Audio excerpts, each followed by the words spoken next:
Hi everyone, welcome to Shivshakti channel. Please subscribe my channel, like my videos, please support my channel. ఈ రీడింగ్లో మీ person మీకు ఏం message ఇస్తున్నారో చూద్దామండి. King of pentacles, 6 of wands, 8 of pentacles,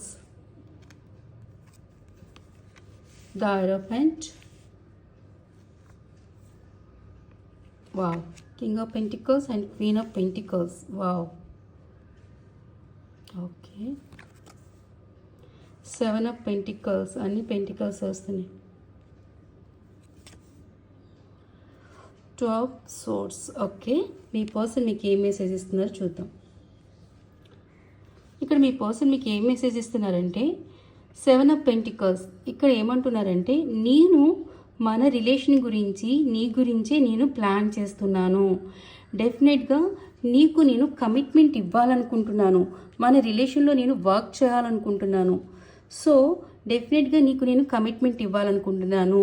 కానీ నేను కొంచెం కన్ఫ్యూజన్లో ఉన్నాను. సమ్ సిచ్యువేషన్లో స్టక్ ఫీల్ అవుతున్నాను. ఆ సిచ్యువేషన్ నుంచి నన్ను బయటికి రానివ్వు. ఆ సిచ్యువేషన్లో నేను స్టక్ అయిపోయాను, కన్ఫ్యూజన్లో ఉన్నాను. ఈ సిచ్యువేషన్ నుంచి నేను బయటకు వచ్చేస్తాను డెఫినెట్గా.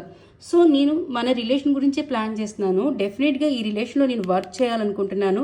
నీకు ఒక ప్రాపర్ కమిట్మెంట్ని ఇవ్వాలనుకుంటున్నాను. మన ఇద్దరి మధ్యన వచ్చిన థర్డ్ పార్టీ సిచ్యువేషన్, అది ఫ్యామిలీ అయి ఉండొచ్చు, అదర్ థర్డ్ పార్టీ అవ్వచ్చు. సో ఈ థర్డ్ పార్టీ సిచ్యువేషన్లో నేను స్టక్ ఫీల్ అవుతున్నాను. ఆ స్టక్నెస్ నుంచి నన్ను పూర్తిగా బయటికి రానివ్వు. డెఫినెట్గా ఈ రిలేషన్లో నేను సక్సెస్ని తీసుకొస్తాను, విక్టరీని తీసుకొస్తాను, అండ్ నీకు మ్యారేజ్ కమిట్మెంట్ ఇస్తాను అని చెప్తున్నారు. ఓకే.